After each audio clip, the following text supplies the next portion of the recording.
Integrate it. Add wins to your career. Hello everyone and welcome back to our channel integrate it. आज हम लोग start करेंगे BMC का। Start करते हैं। हमने काफ़ी दिन हो गए, कुछ लेक्चर आया नहीं मेरा, तो आज मैं बीएमसी स्टार्ट करता हूँ। बीएमसी में सबसे पहले टॉपिक जो हम लेंगे वो हम लेंगे सीमेंट। अब देखो बीएमसी पूरा सब्जेक्ट क्या है, थ्योरेटिकल है, तो थ्योरेटिकल सब्जेक्ट है और ये पूरा आप लोग देख रहे हो कि जैसे थोड़ा सेटअप भी अलग तरीके से, तो जो लेट हो रहा था एक्चुअली ये सब प्रिपरेशन करने में, सेटअप वगैरह पीपीटी वगैरह बनाने में, तो इस वजह से थोड़ा लेट हो गया। आपको इसके पूरे कंप्लीट नोट्स भी मिल जाएंगे, पूरा टाइप नोट्स हैं। तो कईयों को मेरी राइटिंग से दिक्कत हो रही थी, वो राइटिंग की दिक्कत भी इसमें सॉल्व हो जाएगी। तो स्टार्ट करते हैं हम लोग सीमेंट। और देखो बहुत ही बीएमसी बहुत ही इंपॉर्टेंट टॉपिक है, चाहे आप एसएससी के हिसाब से देखो, चाहे आप राजस्थान जेईएन के हिसाब से देखो। काफी ज्यादा, कम से कम आप मान के चलो 15 से 20 क्वेश्चन यहाँ से आएंगे। राजस्थान वाले में 15 क्वेश्चन आप मान के चलो। ये बीएमसी के अंदर मैं कॉन्क्रीट भी इंक्लूड कर रहा हूँ। कॉन्क्रीट आरसीसी वाला नहीं, आरसीसी में जो यूज आता है कॉन्क्रीट वो वाला, ठीक है। बेसिक कॉन्क्रीट यहाँ पढ़ेंगे, बाकी जो ज्यादातर था वो आप लोग आरसीसी में पढ़ चुके हो, लोकेश सर ने आपको पढ़ाया है, ठीक है। तो स्टार्ट करते हैं हम लोग सीमेंट के बारे में। तो सीमेंट होता क्या actually? Cement it is a cohesive and adhesive properties in presence of water. Cement क्या देता है अपने को? कोहेसिव और एडेसिव प्रॉपर्टीज देता है। कब? In presence of water. Its primary function is to bind fine aggregate and coarse aggregate. Its primary function क्या होता है? To bind fine aggregate and coarse aggregate. जो भी कोर्स एग्रीगेट और फाइन एग्रीगेट होते हैं, देखो एक्चुअली सीमेंट क्या है? मैं पेन का कलर चेंज कर लेता हूं।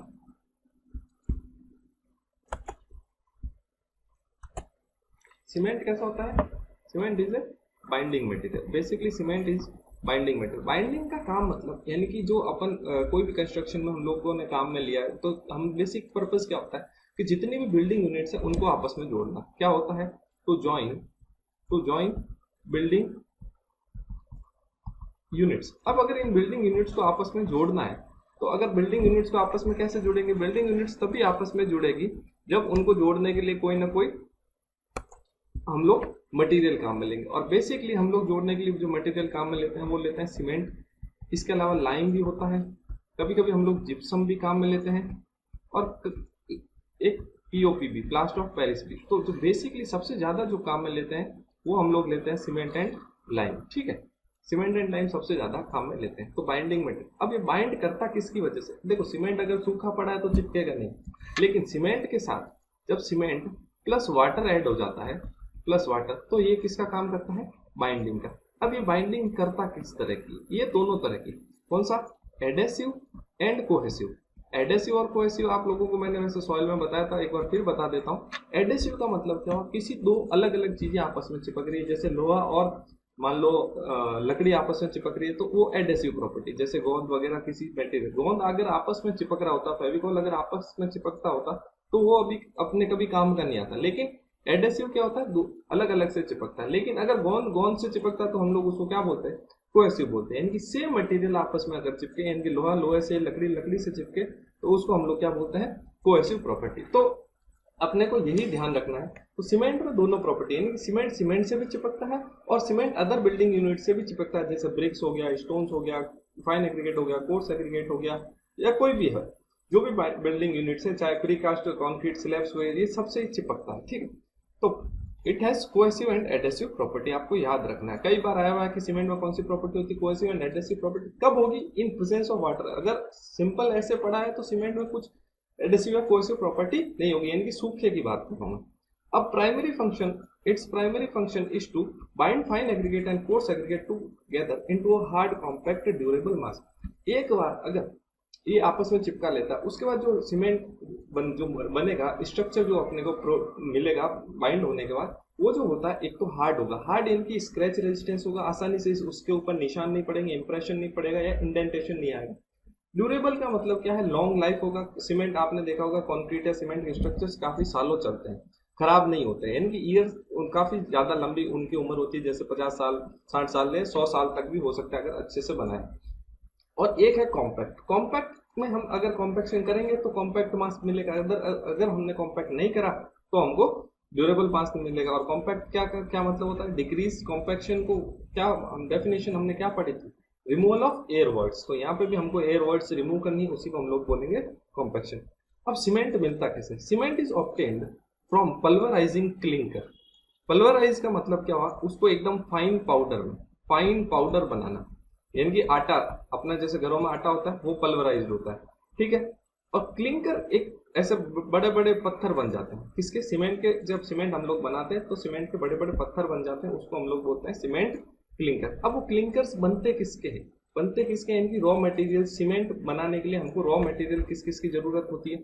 ये देखो, रॉ मटेरियल हमें चाहिए lime, silicate, alumina and iron oxide. कौन कौन से रॉ मटेरियल चाहिए? लाइम चाहिए, सिलिकेट चाहिए, एल्यूमिना, आयरन ऑक्साइड। और इन सब का हम लोग एक एक का आगे डिस्क्रिप्शन में पढ़ेंगे किसका कितना फंक्शन है, मतलब कितना परसेंटेज और क्या फंक्शन है, क्या क्या काम करते हैं, ये सारे काम धंधे इनके अपन देखेंगे डिटेल में, ठीक है। बेसिकली सीमेंट जो होता है दो तरह का होता है। बेसिकली सीमेंट होता है दो तरह का, जैसे आपको दिख रहा है hydraulic and non hydraulic. Hydraulic and non hydraulic का मतलब क्या है?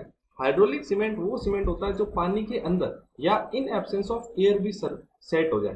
किसके अंदर? पानी के अंदर। जैसे नदी के अंदर आपको कुछ कंस्ट्रक्शन करना है, पानी है वहां पर, तो वहां पर अगर सीमेंट सेट हो जाए तो उसको हम लोग क्या बोलेंगे कि हाइड्रोलिक। और अगर वो पानी के अंदर सेट नहीं हो रहा तो हम लोग उसको बोलते हैं non hydraulic cement.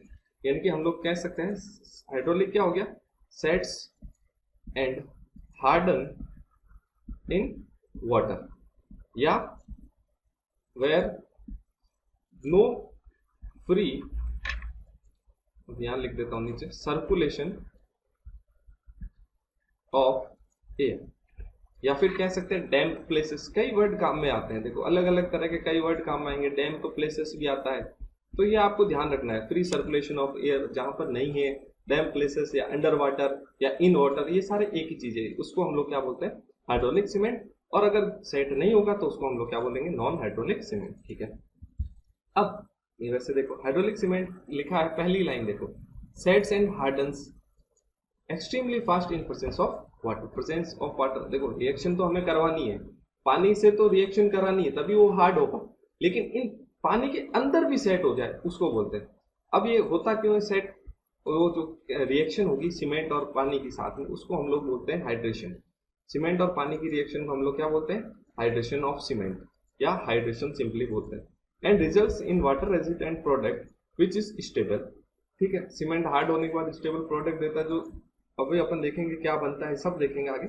This allow setting in wait condition. ये देखो वेट कंडीशन यानी कि पानी के अंदर और under water, and further protects the harden material from chemical attack. ये सब हम लोग डिटेल में देखेंगे। एग्जांपल है इसका पोर्टलैंड सीमेंट, ठीक है। ये इंग्लैंड में जगह का नाम है, वहां पर सीमेंट, ये वहां पर रॉक है नेचुरल अकरिंग, उसकी जो प्रॉपर्टी होती है सीमेंट की तरह प्रॉपर्टी होती है, इसलिए हम जनरली सीमेंट को पोर्टलैंड सीमेंट भी बोलते हैं, ठीक है। पर ये कोई आपसे पूछना नहीं है। अब देखते हैं non hydraulic cement. Non hydraulic cement are derived from calcination of gypsum और लाइमस्टोन। क्या से मिल रहा है? जिप्सम और लाइमस्टोन से। Because their product of hydration are not resistant to water. अब रेजिस्टेंट टू वाटर नहीं है, इसका मतलब क्या है कि पानी के अंदर अगर हम लोग उसको बनाने की कोशिश करेंगे तो पानी के अंदर वो रेजिस्टेंट अपने आप को रोक ही नहीं रहा, तो वो क्या उसके साथ बह जाएगा। कहने का मतलब है कि वो उसके अंदर सेट नहीं होगा, ठीक है। एग्जाम्पल इसका है, सबसे best example plaster of Paris. थोड़ा स्पेलिंग गलत हो गई है, ये पेयर्स लिख दिया है, पेरिस, प्लास्टर ऑफ पेरिस, ठीक है। अब नेक्स्ट देखते हैं, अब केमिकल कंपोजिशन। अब सीमेंट किस किस से मिलके बनता है, अब देखते हैं केमिकल कंपोजिशन। सबसे पहले बात, अब देखो अपन आर्टिफिशियल की बात करें। नेचुरल अकरिंग मैंने बताया कि इंग्लैंड में जगह है, वहां पे मिलता है पोर्टलैंड सीमेंट, तो इसलिए हम लोग इसको सबको नॉर्मली सीमेंट को पोर्टलैंड बोलते हैं। अब आर्टिफिशियल सीमेंट कैसे बनेगा? तो सबसे बेसिक जो चीजें हैं आर्टिफिशियल सीमेंट बनाने के लिए अपने को दो चीजें चाहिए, एक आर्जिलेसिस कंपाउंड चाहिए, एक कैलकेरियस कंपाउंड। अब आर्जिलेसिस कंपाउंड कौन से कंपाउंड होते हैं? जिनमें क्ले या फिर एल्यूमिना, क्ले या एल्यूमिना क्या हो? प्रीडोमिनेंट हो, यानी कि सबसे ज्यादा मात्रा में उनमें क्ले या एल्यूमिना मिले। और कैलकेरियस जिसमें कैल्शियम कार्बोनेट या फिर कह सकते हैं कैल्शियम कंपाउंड या फिर कैल्शियम कंपाउंड। एक होता है, आपने नाम सुना होगा सिलिसियस। सिलिसियस उसमें सिलिका ज्यादा होता है, यानी कि SiO2, ठीक है। इसमें हो गया कैल्शियम कार्बोनेट और इसमें हो गया एल्यूमिना यानी कि Al2O3। ये आपको थोड़ी बेसिक चीजें ध्यान में रखनी है कि आर्जिलेशियस में एल्यूमिना या क्ले ज्यादा हो, सिलिशियस में सिलिका ज्यादा होगा, कैलकेरियस में कैल्शियम कार्बोनेट ज्यादा होगा। अब आर्जिलेशियस के एग्जांपल देखो, नीचे दिखा, सेल हो गया, क्ले हो गया और लाइम। अब कैलकेरियस के कंपाउंड देखो, लाइमस्टोन तो होता ही कैल्शियम कार्बोनेट है, एक हो गया चौक, ये भी कैल्शियम कार्बोनेट होता है। ये होता है मार्ल। मैंने आपको जियोटेक पढ़ाया था, तब बताया था स्टार्टिंग में सॉइल, एक टाइप ऑफ सॉइल बताया था मार्ल सॉइल। अब मार्ल सॉइल में मैंने क्या बताया था, मर आ रहा वर्ड यानी कि मरने के बाद आप, जैसे आपका नहीं, जैसे समुद्र में जो भी जीव जंतु है, सब मछलियां हैं, फिश वगैरह, वो क्या है, मरने के बाद उनको कोई अस्थि विसर्जन, उनका तो कोई हरिद्वार करने जाता नहीं, वो तो वहीं के वहीं रहेगी। तो वो जो हड्डियां उनकी है, धीमे धीमे हड्डियां क्या होगी, रॉक का एक के ऊपर एक डिपॉजिट होती जाएगी, तो धीमे धीमे रॉक में कन्वर्ट हो जाएगी या डिसइंटीग्रेट होगी। तो अब हड्डियों में क्या होता है, कैल्शियम सबसे ज्यादा होता है। तो कैल्शियम की वजह से उसको जो रॉक बनेगा वहां पर उनके डिपोजिशन से, किसके, एक्वेटिक एनिमल्स के हड्डियों के डिपोजिशन से या मरने के बाद जो रॉक बनेगा उसको हम लोग क्या बोलते हैं, मार्ल रॉक, या जो सॉइल बनती है उसको मार्ल सॉइल बोलते हैं। उसमें भी कैल्शियम कार्बोनेट क्या होता है, प्रीडोमिनेट होता है। ठीक है, अब देखते हैं कंपोजिशन ऑफ सीमेंट, यानी कि कंपोजिशन ऑफ सीमेंट। अब हम लोग एक एक अभी देखा, उसी के अब आगे देखते हैं तो क्या क्या जरूरी है, क्या क्या रेंज है, और क्या जनरली क्या परसेंटेज होता है, और उनका काम क्या है। मेनली ये जो प्रॉपर्टी है, इसका मतलब है प्रॉपर्टी या फिर फंक्शन, प्रॉपर्टी या फिर फंक्शन, क्या फंक्शन है। ठीक है, तो सबसे पहले लाइन। अब लाइन किस फॉर्म में होता है, CaO। ठीक है, इसका काम है कंट्रोल्स स्ट्रेंथ एंड साउंडनेस। क्या काम करेगा, कंट्रोल्स स्ट्रेंथ एंड साउंडनेस। और अगर डेफिशिएंट हुआ, देखो लाइन जनरली स्ट्रेंथ क्यों दे रहा है, स्ट्रेंथ का मतलब है कि जोड़ने का काम कौन कर रहा है, बेसिक बाइंडिंग मटेरियल तो लाइन है। सीमेंट में मैक्सिमम क्या होता है, लाइन, तो बेसिक बाइंडिंग मटेरियल ये है, तो स्ट्रेंथ यही देगा, जुड़ेगा तभी स्ट्रेंथ आएगी। अब साउंडनेस, अब साउंडनेस का मतलब होता है रेजिस्टेंस टू वॉल्यूम एक्सपेंशन। क्या होता है, मैं यहां लिख देता हूं, रेजिस्टेंस टू वॉल्यूम एक्सपांशन, ये होता है साउंडनेस। अब कोई साउंडनेस का मतलब ये कतई नहीं कि आपको आवाज दे रहा है सीमेंट के, हाँ भाई साहब क्या हाल चाल है, ऐसा बिल्कुल नहीं है। साउंडनेस का मतलब होता है resistance to volume expansion after setting, set होने के बाद वॉल्यूम देखो सीमेंट की जनरली प्रॉपर्टी होती है, या लाइन का कह सकते हैं इनहेरेंट प्रॉपर्टी होती है, उसमें क्या होता है कि वो सेट होने के बाद उसका वॉल्यूम बढ़ने लग जाता है। लगभग कितना हो जाता है, 2.5 टाइम्स के आसपास, 2.25 टाइम्स के आसपास बढ़ जाता है, 2.25 गुना लगभग बढ़ जाता है। तो इसके कारण क्या होगा कि सीमेंट जब सेट होगा उसके बाद वॉल्यूम इंक्रीज हो जाएगा। अगर वॉल्यूम इंक्रीज होगा तो अपने क्या हो, बिल्डिंग यूनिट्स तो जोड़ी हुई, अब बिल्डिंग यूनिट्स जैसे मान लो बीच में जगह तो होगी नहीं, अब जोड़ी हुई आपस में जगह होगी नहीं, तो वॉल्यूम अगर एक्सपेंड होगा तो वो क्या करेगा कि बिल्डिंग यूनिट्स को दूर दूर करेगा, इनकी डिसइंटीग्रेट करने की कोशिश करेगा, उनको दूर दूर धक्का देगा। जगह नहीं है और वो बढ़ता जा रहा है, तो क्या होगा, तो फिर वो दूसरों को धक्का देगा, तो उससे अपना काम गड़बड़ हो जाता है। तो जो साउंडनेस है वो किसकी वजह से आता है, ये। और एक्चुअली लाइम क्या करता है, सीमेंट को अनसाउंड करता है। लाइम सीमेंट को क्या करता है, अनसाउंड। अनसाउंड का मतलब क्या है कि वॉल्यूम एक्सपेंड करेगा।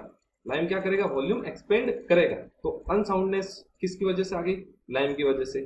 ठीक है, और दूसरा काम है इसका स्ट्रेंथ देना। अब अगर लाइम जरूरत से कम है तो इसकी डेफिशिएंसी से क्या होगा, एक तो स्ट्रेंथ रिड्यूस होगी और दूसरा सेटिंग टाइम भी रिड्यूस हो जाएगा। सेटिंग टाइम यानी कि सीमेंट का सेट होने का, यानी कि losing of plasticity. Setting time का मतलब क्या है, लूजिंग ऑफ प्लास्टिसिटी। सीमेंट अगर अपनी प्लास्टिसिटी लूज करता है तो उसी को हमको बोलते हैं सेटिंग प्रोसेस बोलते हैं। तो अगर वो सेटिंग इस प्लास्टिसिटी लूज करने में क्या करेगा, जल्दी लूज करेगा, टाइम रिड्यूस होगा तो रेट बढ़ जाएगी। तो ये अपने को ध्यान रखना है। रेंज क्या है, 60 to 65%, और जनरली हम लोग 62 या 63% लेते हैं। इसके बाद सेकंड जो है सिलिका, SiO2, ये क्या काम करता है, ये स्ट्रेंथ देता है, सैंड है, स्ट्रेंथ प्रोवाइड करता है। दूसरा अगर एक्सेस हुआ, एक्सेस की वजह से, इसकी वजह से क्या होगी, सेटिंग स्लो। अब देखो लाइम की डेफिशिएंसी से सेटिंग फास्ट हो रही है, लेकिन सिलिका के एक्सेस की वजह से सेटिंग क्या हो रही है, तेज हो रही है। तो ये अपने को ध्यान, एक एक चीज इस पे जो जो लिखा हुआ, एक एक वर्ड बहुत इंपॉर्टेंट है। जनरली परसेंटेज जो होता है, रेंज होता है 17 से 25 या 20-22% हम लोग जनरली लेते हैं। फिर थर्ड नंबर पर आता है एल्यूमिना, Al2O3। एल्यूमिना रेस्पॉन्सिबल है फॉर क्विक सेटिंग। किसके लिए, क्विक सेटिंग। क्विक सेटिंग का मतलब है जैसे ही पानी सीमेंट में डाला, सीमेंट सेट हो गया, यानी कि उसने अपनी प्लास्टिसिटी लूज कर दी, यानी कि वो हार्ड हो गया। अब वो कुछ काम का नहीं है, अब कुछ काम का नहीं। इसका मतलब ये है कि अब मैं उसको दोबारा काम में नहीं ले सकता। एक बार उसमें पानी मिला दिया, अब वो मेरे किसी काम का नहीं है। अगर मेरे तो तब काम का होगा कि जब मैंने पानी मिलाया, मिक्स करा, उसके बाद ही मेरे को कुछ टाइम मिला कि मैं उसको एक जगह से दूसरी जगह प्लेस कर सकूं। क्योंकि जनरली हम लोग जहां उसको प्लेस करना होता है वहां पे तो हम लोग उसको मिक्स करेंगे नहीं पानी को, ऐसा तो कभी नहीं हो देखा ना आपने कि पहले सीमेंट छिड़क दिया उसके ऊपर बाद में पानी छिड़क दिया तो वो वहीं के वहीं रह गया, ऐसा तो होता नहीं। हम लोग तो मिक्सिंग प्रॉपर तरीके से करते हैं, तो सीमेंट के अंदर पानी मिला के फिर उसको होमोजीनियस मिक्सचर बनाते हैं। लेकिन अगर वो क्विक सेट हो गया तो वो वहीं का वहीं सेट हो जाएगा। तो मान लो मेरे को प्लास्टर करना था, तो प्लास्टर जनरली क्या होगा, वर्टिकल स्ट्रक्चर पे होगा, तो वहां पर तो फिर उसको लेके कैसे जाऊंगा, सेट ही नहीं होगा वहां पे, वो तो पहले ही सेट हो गया। तो अब मेरे को कोई काम करना, तो रेस्पॉन्सिबल किसके लिए है, क्विक सेटिंग के लिए कौन है, एल्यूमिनियम। आपको ध्यान रखना अगर एक्सेस में होगा, अगर जरूरत से ज्यादा हो गया, देखो अति तो हर चीज की खराब है, लेकिन इसकी अति से क्या होगा, लोअर्स द स्ट्रेंथ, स्ट्रेंथ कम करेगा। अभी तक ऊपर वाले दोनों स्ट्रेंथ दे रहे थे, ये भाई साहब एक्सेस होगा तो स्ट्रेंथ कम कर देगा। या कह सकते हैं कि अपना जो नालायक है ना, एक तो नालायक लाइन है क्योंकि वो क्या करेगा, वॉल्यूम एक्सपेंड करेगा। दूसरा जो नालायक है या क्लास का जो बदमाश बच्चा, वो एल्यूमिना है। फिर इसका रेंज है जो 3 से 8% के बीच में, और जनरली हम लोग 5% में। उसके बाद आता है आयरन ऑक्साइड। आपको जो सीमेंट का कलर दिखता है ना, ग्रेइश लाइट ग्रे कलर जो दिखता है, वो सीमेंट का कलर आयरन ऑक्साइड की प्रेजेंस की वजह से होता है। Use colour and helps in fusion of different ingredient. अब इसका मतलब क्या कि ये जो ऊपर वाले 3 और इसके नीचे वाले जो चारों पांचों है, ये जब हम लोग हाई टेम्परेचर पर गर्म करते हैं तो इन सबको आपस में एक दूसरे में मिक्स करने का काम कौन करता है, ये। यानी कि एक तरह से आप लोग कह सकते हो घर का ये बड़ा बुजुर्ग है जो इन सबको बांध के रखता है। यानी कि घर में भाई किसी के 2 बेटे हैं तो एक बेटा कुछ और चाहता है, दूसरा बेटा कुछ और चाहता है, तो ऐसे तो लड़ाई हो जाएगी। तो घर में कोई बुजुर्ग होगा, उनकी मम्मी या डैडी, तो वो उनको क्या करते हैं, कहते हैं कि बेटा तुम एक सही रास्ते पर चलो, दोनों को समझाइश कराते हैं। तो कहने का मतलब है दोनों को मिला के चलाने का काम वो करते हैं। तो यहाँ पर वो काम कौन करेगा, अपना आयरन ऑक्साइड क्या करेगा, परिवार को संभाल के इनकी फ्यूजन करेगा। बाकी इंग्रेडिएंट का मिक्सिंग का काम कौन करता है, ये। और दूसरा देता है कलर, हार्डनेस भी इसी की वजह से होती है, हार्डनेस भी होती है इसकी वजह से, ठीक है। और स्ट्रेंथ भी होती है पर वो कम होती है, ठीक है। अब रेंज होती है 0.5 to 6%, जनरली 4%, ठीक है। फिर आता है कैल्शियम सल्फेट। अब ये मेरे को कैल्शियम सल्फेट में चाहता तो यहाँ ना लिख के सबसे एंड में लिखता, इसी को हम लोग क्या बोलते हैं, जिप्सम। कैल्शियम सल्फेट को ही हम लोग क्या बोलते हैं, जिप्सम बोलते हैं, ठीक है। कैल्शियम सल्फेट को हम लोग क्या बोलते हैं, जिप्सम बोलते हैं।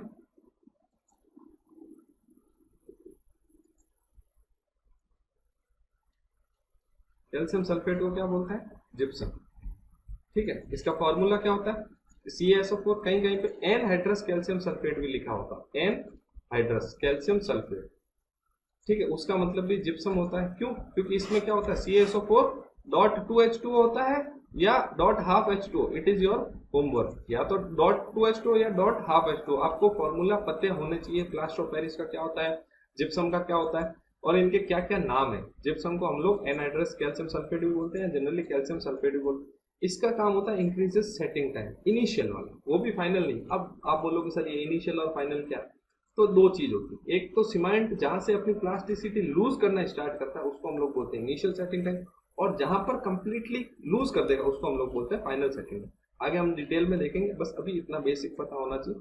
अब ये काम करता है इंक्रीजेस सेटिंग टाइम, और एल्यूमिना क्या काम करता है, रेस्पॉन्सिबल फॉर क्विक सेटिंग। तो एल्यूमिना तो जल्दी सेट करेगा, और ये भाई साहब क्या करेंगे, लेट करेंगे।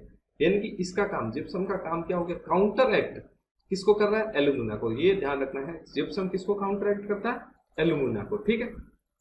2 से 5%, जनरली 3% हम लोग मिलाते हैं। कब मिलाते हैं, ये जब हम मैन्युफैक्चरिंग देखेंगे तब, ठीक है। और ये मैं तभी बताऊंगा कि इसको यहाँ पर ऐड क्यों करा या क्यों नहीं करना चाहिए, दोनों चीज। कुछ लोग यहाँ पर इसको ऐड नहीं करते कंपोजिशन में, और कुछ लोग करते हैं, तो मैंने कर लिया क्योंकि आपको सब पता होना चाहिए इसलिए।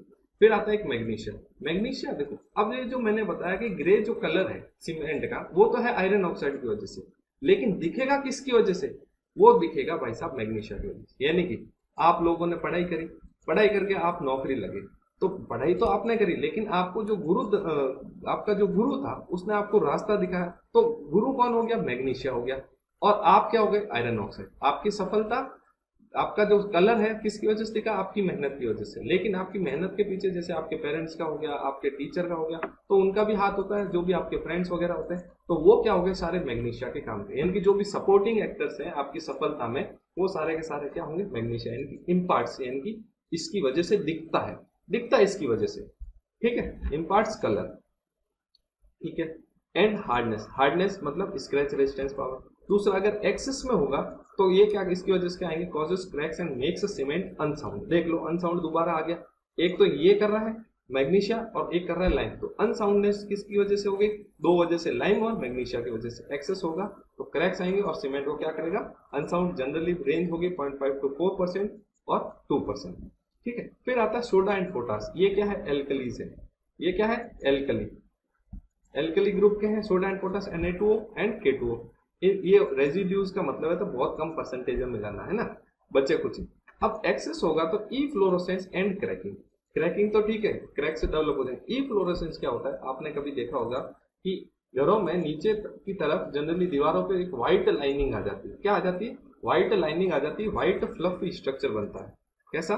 व्हाइट फ्लफी स्ट्रक्चर, या जिसको हम लोग कह सकते हैं सोलन स्ट्रक्चर। सोलन स्ट्रक्चर, उसको हम लोग क्या बोलते हैं अपने ई फ्लोरोसेंस, यानी कि व्हाइट फ्लफी स्ट्रक्चर। वो धीमे धीमे झड़ भी जाता है, उसको हाथ लगाओ तो गिर जाएगा नीचे। तो उसको वो किसकी वजह से होता है? एल्कली की वजह से। अब एल्कली या तो पानी जो मिला है उसमें हो सकता है, या जो हमने एग्रीगेट्स मिलाए थे उसमें हो सकता है, या फिर वो सीमेंट में है उसकी वजह से। तो कोई भी कारण हो सकता है, पर एल्कली मेन जो रीजन है ई फ्लोरोसेंस का कौन होता है? एल्कली। बहुत बार पूछा गया है कि ई फ्लोरोसेंस होता क्या है या किसकी वजह से होता है, तो आपको ध्यान रखना है। ठीक है, आगे हम डिटेल में और देख लेंगे। और इसका जो रेंज होता है देखो, बहुत कम मिला रहे हैं ये इसी ई फ्लोरेसेंस और क्रैकिंग। इसने फायदा कुछ नहीं करा, लेकिन इसके सिर्फ और सिर्फ नुकसान है, लेकिन थोड़ा बहुत फायदा इसीलिए तो मिला रहे हैं। ठीक है, फिर देखो सल्फर ट्राइऑक्साइड यानी कि सल्फर SO3। अब ये भी देखो सीमेंट को क्या कर रहा है? अनसाउंड कर रहा है। इसका परसेंटेज भी देखो 0.5 से 2%, जनरली लेस देन 1%। तो अनसाउंडनेस किसकी वजह से आ रही? तीन की वजह से। तीन भाई साहब कौन से हो गए? लाइम हो गया, मैग्नीशिया हो गया और सल्फर हो गया। ये आपको तीनों ध्यान रखने हैं। लाइम, मैग्नीशिया और सल्फर की वजह से क्या आ रहा है? अनसाउंडनेस। ठीक है, स्ट्रेंथ किसकी वजह से आ रही है? लाइम और सिलिका। सेटिंग के लिए जिम्मेदार कौन है? देखो तीन चीजें, एक तो सिलिका। सिलिका की वजह एक्सेस में होगा तो स्लो सेटिंग करेगा, और अगर लाइम कम होगा तब भी क्या होगा? सेटिंग क्या होगी? तेज हो जाएगी। सॉरी, अगर लाइम कम होगा तब सेटिंग धीमी होगी, सिलिका एक्सेस में होगा तब तेज होएगी, तब भी धीमे होएगी। ठीक है, और एल्यूमिना किसके लिए जिम्मेदार है? क्विक सेटिंग के लिए। और जिप्सम किसके लिए जिम्मेदार है? Reduces initial increases initial setting time. ठीक है, तो ये सब चीजें अपने को याद रखनी। देखो बेटा, जो भी पीपीटी आती जा रही है आप लोग उनका स्क्रीनशॉट लेते रहें। ठीक है, जैसी पीपीटी आपके दिख जाए स्क्रीन पे आप उसका स्क्रीनशॉट ले लो, ताकि मैं उसके बाद अगर कुछ लिखूं तो भी आपको दिक्कत ना है। वैसे तो आपको नोट्स ग्रुप में इंटीग्रेटेड वाले टेलीग्राम चैनल पे मिल जाएंगे आपको। ठीक है, अब देखते हैं रेट ऑफ सेटिंग।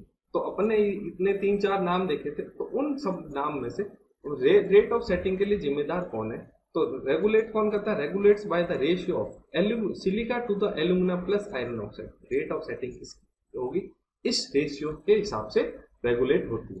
फिर आता है हीट ऑफ हाइड्रेशन। अब बोलोगे सर ये हीट ऑफ हाइड्रेशन क्या है? भाई जब सीमेंट प्लस पानी रिएक्शन करेगा ना, तो क्या निकलेगा? एक हीट निकलेगा। क्या जनरेट होगी? हीट। इसी हीट को मैं क्या बोलता हूँ? Heat of hydration. और इस रिएक्शन को क्या बोलता हूँ? Hydration reaction. और यानी कि सीमेंट के हाइड्रेशन रिएक्शन होने की वजह से जो हीट निकलेगी उसको मैं क्या बोलता हूँ? Heat of hydration. तो हीट ऑफ हाइड्रेशन कौन कंट्रोल करता है?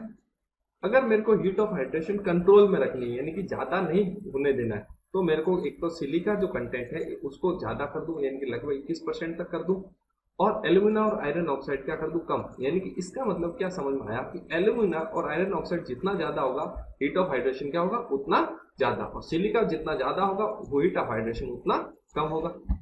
अब देखो एल्कली अपन ने पढ़ा, एल्कली भी एक्सेलरेट करता है किसको? सेटिंग ऑफ सीमेंट को। तो ये आपको एक एक छोटी छोटी चीजें याद रखनी, कौन एक्सेलरेट कर रहा है सेटिंग ऑफ सीमेंट को, कौन डी एक्सेलरेट यानी कि रिटार्ड कर रहा है, किसकी वजह से स्ट्रेंथ बढ़ रही है, किसकी वजह से कम हो रही है, किसी की वजह से साउंडनेस बढ़ रही है, किसकी वजह से अनसाउंडनेस बढ़ रही है, किसकी वजह से कलर आ रहा है, किसकी वजह से दिख रहा है। तो हर एक चीज आपको ध्यान रखनी, किसकी वजह से हार्डनेस है, ये सारी चीजें याद रखनी। अब resistance to action of sulphate. Resistance to action of sulphate, ये भी पीएच लिखना था, एफ लिख दिया। Resistance to action of sulphate क्या होगा? मतलब सल्फेट क्या होता है? जनरली देखो सीमेंट कहाँ पे होगा? जनरली ग्राउंड में। हम लोग जैसे फाउंडेशन वगैरह का स्ट्रक्चर है, जब भी फाउंडेशन होगा तो वहां पे सीमेंट तो लगेगा।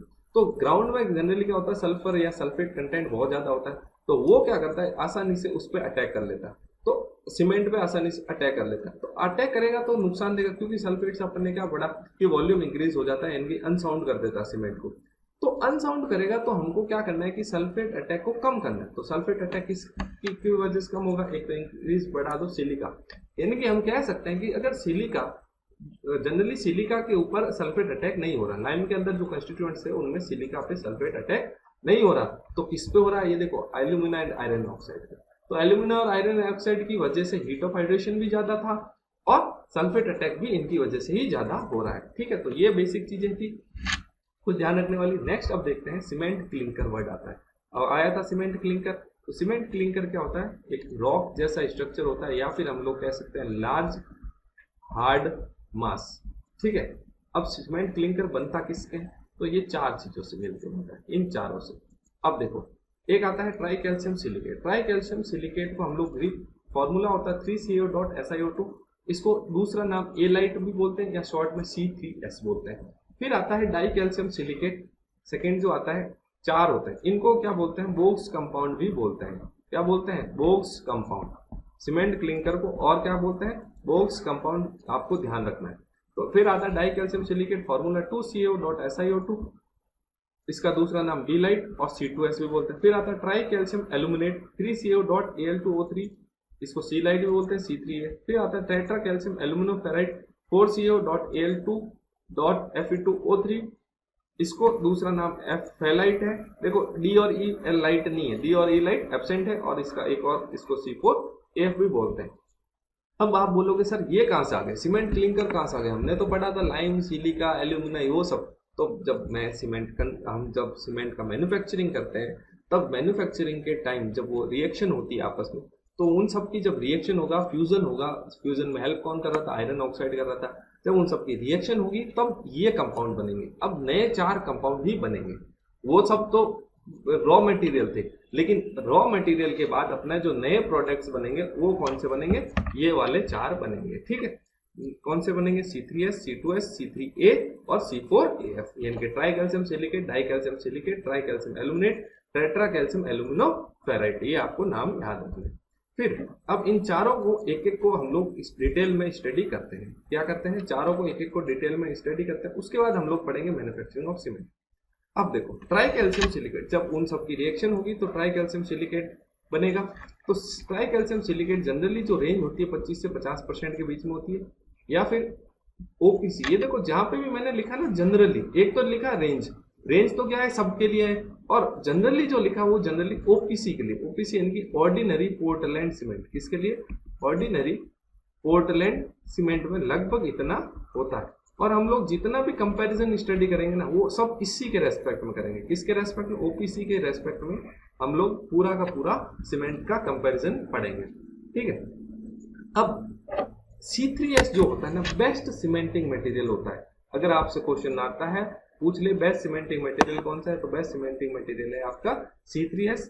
और सबसे वेल बर्न्ट सीमेंट भी इसी की वजह से होता है। वेल बर्न्ट सीमेंट यानी कि वेल बर्न्ट सीमेंट कंपाउंड कह सकते हैं हम लोग, यानी कि वेल बर्न्ट बोक्स कंपाउंड जो है वो ये है सबसे अच्छा। चार बने, चार में सबसे अच्छा मटेरियल सीमेंटिंग मटेरियल ये है, यानी कि सीमेंट की जो ज्यादातर प्रॉपर्टीज होती है अच्छी वाली, वो इसकी वजह से होती है, इसीलिए इसको बेस्ट सीमेंटिंग मटेरियल का है। अब किसी को बेस्ट का है तो कोई खराब भी होगा, तो देखेंगे खराब किसको बोलते हैं, तो याद रखना है बेस्ट C3S। अब अगर C3S है तो C3S की वजह से ये जो क्लिंकर है, अब क्लिंकर होता क्या, हार्ड मास होता है।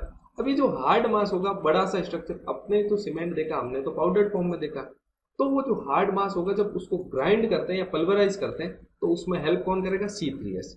क्योंकि भाई कट्टों में आता है, बैग्स में आता है, तो बैग में बिल्कुल फाइन पाउडर फॉर्म में आता है, तो पाउडर फॉर्म में कन्वर्ट करने में हेल्प कौन करता है, ये C3S enables clinker easy to grind, है ना, यानी कि हार्डनेस को थोड़ा कम करता है। अब इसकी वजह से increases resistance to freezing and thawing. अब फ्रीजिंग एंड थॉइंग के अगेंस्ट जो रेजिस्टेंस होगा वो इंक्रीज होता है। क्यों, क्योंकि क्या होता है, C3S जो होता है वो इसकी जो, इसके पॉइंट से पहले फोर्थ पॉइंट देखते हैं, ये क्या करता है, रिएक्शन क्या करेगा, पानी के साथ हाइड्रेट्स रैपिडली, बहुत तेज रिएक्शन करता है पानी के साथ, and generating high heat of hydration. अपन ने पढ़ा कि हाइड्रेशन रिएक्शन होती है, तो हाइड्रेशन रिएक्शन ये क्या करेगा, बहुत तेज करेगा, और जब रिएक्शन होगा तो उसकी वजह से हीट ऑफ हाइड्रेशन भी निकलेगा, हाई हीट ऑफ हाइड्रेशन। ठीक है, अब ये क्या कर रहा है, जल्दी से रिएक्शन कर रहा है। अब जल्दी से रिएक्शन कर रहा है तो अब अगर कोल्ड एनवायरनमेंट है, कैसे कोल्ड टेम्प एनवायरनमेंट है, तो कोल्ड एनवायरनमेंट में क्या होगा कि पानी जो होता है जनरली, वाटर जो होता है वो किस में कन्वर्ट हो जाता है अपना, आइस में। तो वाटर कन्वर्ट हो जाता है आइस में कोल्ड कंट्रीज में, तो पानी बर्फ बन जाएगा। और बर्फ का जो वॉल्यूम होता है कितना परसेंट ज्यादा होता है, 9% वॉल्यूम जो होता है वाटर से ज्यादा होता है। अब 9% वाटर से वॉल्यूम ज्यादा होगा, एक तो वो हाइड्रेशन होने नहीं देगा क्योंकि वो सॉलिड फॉर्म में चला गया, फिर उसका वॉल्यूम भी ज्यादा, तो अब वो क्या करेगा, सीमेंट के पार्टिकल्स को दूर दूर करने की कोशिश करेगा क्योंकि वॉल्यूम एक्सपेंड हो रहा है, तो इसकी वजह से दिक्कत आएगी। तो अगर सीमेंट जल्दी से सेट हो जाए, यानी कि सीमेंट में जो पानी है उसको मौका ही ना दे जमने का, क्योंकि जमने में भाई एकदम तो जमेगा नहीं पानी, उसको थोड़ा टाइम तो लगेगा, तो अगर हम उसको जमने का मौका ही नहीं दें तो क्या होगा कि कुछ फ्रीजिंग होगा नहीं, और फ्रीजिंग नहीं होगा तो थ्रोइंग ऑटोमेटिक नहीं होगा, यानी कि फ्रॉस्ट एक्शन जो है कंप्लीटली, कौन सा फ्रॉस्ट एक्शन, वो किसकी वजह से रुक जाएगा, इसकी वजह से। क्यों? क्योंकि ये फटाफट रिएक्शन कर लेगा, हाइड्रेशन हो जाएगा, पानी बचेगा ही नहीं पीछे, तो बर्फ कौन बनेगा, ठीक है। और ये ध्यान रखना है। तो resistance to increases resistance to freezing and thawing, इसकी वजह से hydrates rapidly generating high heat of hydration. और देखो develops early strength and hardness, शुरुआत में सीमेंट में जो शुरुआत की लगभग हम लोग कह सकते हैं 7 डेज या फिर 28 डेज की जो स्ट्रेंथ होती है वो किसकी वजह से होती है, अपने C3S की वजह से। मैक्सिमम जो स्ट्रेंथ होती है 7 डेज और 28 डेज के बाद वो किसकी वजह से होती है, C3S की वजह से, और हार्डनेस भी इसी की वजह से होगी। अब ये जब रिएक्शन करेगा तो हीट ऑफ हाइड्रेशन निकलेगा। अभी देखा सीमेंट का कोई भी कंपाउंड हो रिएक्शन करेगा पानी के साथ तो हीट तो जनरेट होगी, तो जो हीट जनरेट होती है उसको हम लोग बोलते हैं हीट ऑफ हाइड्रेशन। तो C3S की हीट ऑफ हाइड्रेशन होती है 500 जूल पर ग्राम, 500 जूल पर ग्राम। अब hydrolysis of C3S mainly responsible for 7 days strength, ये देखो ऊपर अर्ली स्ट्रेंथ लिख लिया, यहाँ पर लिख दिया 7 डेज स्ट्रेंथ के लिए। इसके बाद अगर C3S को मैं बढ़ा दूं या कम कर दूं तो क्या फर्क पड़ेगा, तो raising of C3S increases heat of hydration. क्यों? क्योंकि इसकी वजह से हीट ऑफ हाइड्रेशन ज्यादा, और मैंने और बढ़ा दिया तो हीट ऑफ हाइड्रेशन और क्या बढ़ जाएगा, और एक और क्या बढ़ जाएगा, solubility of cement in water, cement की जो सॉल्युबिलिटी है पानी में वो बढ़ जाएगी, यानी कि मैं कह सकता हूं cement will convert to non hydraulic cement अगर C3S ज्यादा है, नॉन हाइड्रोलिक सीमेंट अगर C3S ज्यादा है, ठीक है। ये चीजें अपने को ध्यान में रखनी है। नेक्स्ट हम लोग देखते हैं, तो C3S रेज करने से हीट ऑफ हाइड्रेशन बढ़ गया और सॉल्युबिलिटी ऑफ सीमेंट भी बढ़ गई। अब हम लोग नेक्स्ट कंपाउंड देखते हैं C2S, जिसको हम लोग क्या बोलते हैं, dicalcium silicate. General range 25 से 40%, जनरली 32% OPC में, ठीक है। It hydrate slowly and responsible for later strength. Hydrate क्या होगा, स्लो होगा, यानी कि रिएक्शन जो होगी धीमे होगी, हाइड्रेट स्लोली रिएक्शन स्लो होगी, and responsible for later strength. अब देखो C3S जो था अर्ली स्ट्रेंथ आ रहा था, C3S की वजह से अर्ली स्ट्रेंथ, और इसकी वजह से C2S की वजह से लेटर स्ट्रेंथ। और वो जो था C3S जो था रिएक्शन क्या हो रही थी, तेज, हाइड्रेट्स रैपिडली, और ये जो हो रहा है हाइड्रेट्स स्लोली, तो उल्टा है, दोनों एक दूसरे के ऑपोजिट है। अब इसकी वजह से impart resistance to chemical attack. अब impart resistance to chemical attack का क्या मतलब है, impart resistance to chemical attack यानी कि सीमेंट जो होता है पानी के साथ रिएक्शन करके क्या बनाता है, सीमेंट जो बनाएगा, सीमेंट यानी कि सीमेंट प्लस वाटर रिएक्शन करके क्या बनाते हैं, एक लाइम बनाते हैं, CaOH कोल्ड वॉइस, यानी कि ये जो CSH जेल होता है ना, कैल्शियम सिलिका हाइड्रेट जेल बनता है, उसमें एक कंपाउंड बनता है कैल्शियम सिलिका हाइड्रेट जेल के साथ साथ क्या बनेगा, वो बनेगा लाइम। अब ये जो लाइम होता है ना, ये C3S और C2S जब दोनों पानी के साथ रिएक्शन करेंगे दोनों ही लाइम बनाएंगे, लेकिन C3S जो होगा वो क्या बनाएगा, ज्यादा लाइम, क्या बनाएगा, more lime in comparison to C2S। C3S बनाएगा more lime in comparison to C2S। अब लाइम ज्यादा बनाएगा, लाइम आपको पता है हाईली रिएक्टिव होता है, वो क्या करेगा, हाईली रिएक्टिव होता है, ज्यादातर केमिकल्स के साथ रिएक्टिव होता है।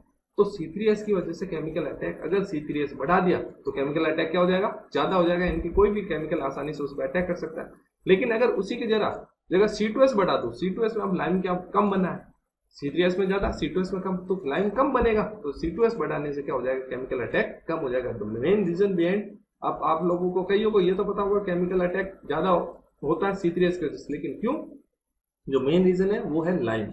लाइम जो बनेगा CSH जेल ये जो CSH जेल बना है ना सीमेंट प्लस वाटर के, अब ये CSH जेल होता क्या है, इसको हम लोग बोलते हैं calcium silica hydrate, calcium silica hydrate, यानी कि CaO.SiO2.H2 ये बनता है।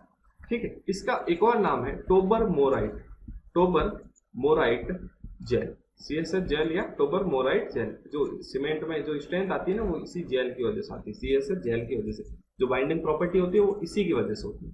ठीक है, अगर मैंने C2S बढ़ा दिया, ठीक, एक तो पता चल गया मेरे को रेजिस्टेंस टू केमिकल अटैक होगा, दूसरा इंड्यूसेस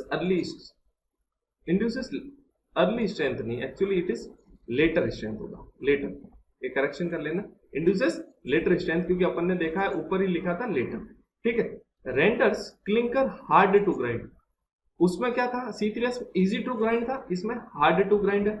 यहाँ पर डिक्रीजेस हीट ऑफ हाइड्रेशन, अगर C3S बढ़ा दिया तो हीट ऑफ हाइड्रेशन बढ़ गया था, लेकिन C2S बढ़ाने से हीट ऑफ हाइड्रेशन कम हो जाएगा, इसका मतलब इसकी वजह से हीट ऑफ हाइड्रेशन कम है। और कितना है 260 जूल पर ग्राम, 260 जूल पर ग्राम, वहां पर कितना था 500 जूल पर ग्राम, यानी कि लगभग हाफ है। C3S का हीट ऑफ हाइड्रेशन और C2S का हीट ऑफ हाइड्रेशन लगभग कितना गुना है, 2 टाइम्स है C3S का हीट ऑफ हाइड्रेशन। तो अगर मैंने C2S बढ़ाऊंगा तो हीट ऑफ हाइड्रेशन भी कम हो जाएगा। एक और चीज, decreases resistance to freezing and thawing, मैंने क्या बोला, दोनों एक दूसरे के ऑपोजिट है, उसकी वजह से इंक्रीज हो रहा था, इसकी वजह से डिक्रीज। अब डिक्रीज क्यों हुआ, क्योंकि ये तो धीमे धीमे सेट होगा, अगर आराम आराम से सेट होगा तो पानी क्या हो जाएगा, बर्फ में कन्वर्ट हो जाएगा, बर्फ में कन्वर्ट हो गया तो वो फिर क्या करेगा, अपने को वॉल्यूम एक्सपेंड करेगा और फ्रीजिंग एंड थॉइंग कंडीशन ला देगा। तो C3S की वजह से इंक्रीज होता है रेजिस्टेंस और इसकी वजह से रेजिस्टेंस डिक्रीज होता है अगेंस्ट फ्रीजिंग एंड थॉइंग, ये ध्यान रखना है। ठीक है, अगर 1 महीने से कम है, C2S की जो स्ट्रेंथ होती है अर्ली डेज में, वो किस सीमेंट की जो स्ट्रेंथ होती है अर्ली डेज में, मैंने क्या बोला अभी 7 दिन और 28 दिन की बात करी थी, जनरली किसकी वजह से होती है, C3S की वजह से, लेकिन जो लेटर स्ट्रेंथ होती है वो किसकी वजह से होती है, C2S की वजह से। एंड आफ्टर 1 ईयर के बाद लगभग दोनों की वजह से C2S और C3S की वजह से जो स्ट्रेंथ में रोल होता है, सीमेंट की जो स्ट्रेंथ है उसमें इन दोनों का जो रोल होता है लगभग इक्वल होता है। कब, आफ्टर 1 ईयर, 1 ईयर से पहले तक C3S ज्यादा रहेगा, लेकिन 1 साल होने तक लगभग दोनों क्या आ जाते हैं, बराबर आ जाते हैं। आपको ये ध्यान रखना है, लगभग इक्वल कंट्रीब्यूशन। इसके बाद हम लोग देखते हैं थर्ड जो नंबर जो आता है बॉक्स कंपाउंड, वो आता है ट्राई कैल्शियम एल्यूमिनेट C3A। ठीक है, परसेंटेज रेंज जो है 5 से 11, जनरली 10%। अब ये किसके लिए, ये रेस्पॉन्सिबल फॉर फ्लैश सेट, अपन ने एल्यूमिना पढ़ा था, एल्यूमिना फ्लैश सेट या क्विक सेटिंग, देखो क्विक सेटिंग या flash set is the same thing, quick setting या flash set is the same thing. ठीक है, तो अपन ने वहां देखा था एल्यूमिना किसके लिए रेस्पॉन्सिबल था, क्विक सेटिंग के लिए। तो ये जो फ्लैश सेट किसकी वजह से, यानी कि पानी मिलाते ही सीमेंट हार्ड हो जाएगा, तो उसको हम लोग क्या बोलते हैं, फ्लैश सेट। और किसकी वजह से होगा, C3A की वजह से। अब आप लोग बोलोगे सर हमने तो देखा ही नहीं पानी मिलाते हार्ड नहीं होता, तो बेटा जो आप लोगों को सीमेंट दिखता है वो जो आता है OPC, उसके अंदर जिप्सम मिलाया हुआ होता है, और जिप्सम यानी कि कैल्शियम सल्फेट जो मिलाया हुआ होता है उसकी वजह से क्या होता है, इनिशियल सेटिंग टाइम बढ़ जाता है, तो उसकी वजह से नहीं होता सेट। ठीक है, बट इसकी अगर जिप्सम नहीं मिलाया होगा तो पानी आते ही वो सेट हो जाएगा, फिर अपने कोई काम का नहीं। ठीक है, फिर देखते हैं it is responsible for high heat of hydration. High heat of hydration कितना है, ये देखो 865 जूल पर ग्राम, यानी कि देखो C3S 500, C2S कितना था 260, और ये जो है 865 जूल पर ग्राम, बहुत ज्यादा, सबसे ज्यादा हीट ऑफ हाइड्रेशन किसकी वजह से होती है, इसी की वजह से। Responsible for high heat of hydration and has greater tendency to volume change causing cracking, और जो यानी कि अनसाउंडनेस किसकी वजह से होगी, C3A की वजह से। ठीक है, C3A कॉजेस, अगर C3A इंक्रीज कर दिया तो सेटिंग टाइम क्या हो जाएगा, डिक्रीज हो जाएगा। देख रहे हैं अपन फ्लैश सेट के लिए जिम्मेदार है, तो सेटिंग टाइम तो डिक्रीज होना ही है। उसके बाद देखते हैं weakens resistance to sulphate attack and lowers the ultimate strength. अगर C3A ज्यादा होगा तो अल्टीमेट स्ट्रेंथ भी कम हो जाएगी, और सल्फेट अटैक के प्रति भी जो जिम्मेदारी थी, जो रेजिस्टेंस था, वो भी क्या हो जाएगा, कम हो जाएगा।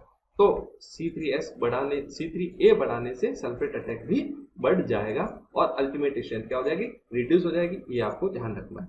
ठीक है, ये जो जितने भी पॉइंट्स लिखे हैं सारे के सारे एक एक लाइन, एक एक वर्ड क्या है क्वेश्चन है, BMC में एक एक लाइन क्वेश्चन है। ठीक है, जो 1 लाइनर होते हैं यही सारे 1 लाइनर है। अब लास्ट हम लोग देखते हैं C4AF के बारे में, क्या बोलते हैं इसको, टेट्रा कैल्शियम एल्यूमिनो फेरेट। हम लोग क्या पढ़ रहे हैं, बॉक्स कंपाउंड या सीमेंट क्लिंकर। ठीक है। C4F 8 to 14%, जनरली 9% OPC के अंदर। अब ये भी देखो, ये भी भाई साहब रेस्पॉन्सिबल फॉर फ्लैश सेट, क्योंकि देखो एल्यूमिनो आया वर्ड, और फ्लैश सेट ना हो तो ये तो बनती नहीं, लेकिन इसकी वजह से हीट ऑफ हाइड्रेशन कम है। कम कितनी है?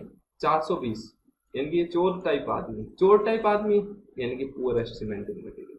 420 नंबर किसका होता है? चोर का होता है। और चोर यानी कि खराब आदमी, यानी कि ये जो है सीमेंट में पुअरेस्ट सीमेंटिंग मटेरियल कौन है? C4AF।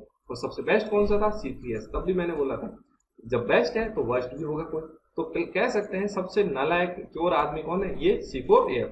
इसकी वजह से हीट ऑफ हाइड्रेशन कितनी है? 420। ठीक है, 420 आदमी है ये सीमेंट के लिए। अगर C4AF बढ़ा दिया तो इससे भी स्ट्रेंथ डिक्रीज हो रही है। ये देखो C3A और C4AF दोनों बढ़ाने से स्ट्रेंथ क्या हो रही है? डिक्रीज हो रही है, यानी कि एल्यूमिना तो बढ़ेगा तो सीमेंट की स्ट्रेंथ क्या होगी?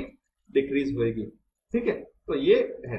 लेकिन ये अगर मैंने C4AF बढ़ा दिया तो सल्फेट अटैक क्या हो जाएगा? कम हो जाएगा। C3A बढ़ाने से सल्फेट अटैक बढ़ रहा था, लेकिन C4AF बढ़ाने से सल्फेट अटैक क्या हो जाता है? रिड्यूस हो जाता है। ठीक है, ये आपको ध्यान रखना है। तो ये चारों बॉक्स कंपाउंड हो गए।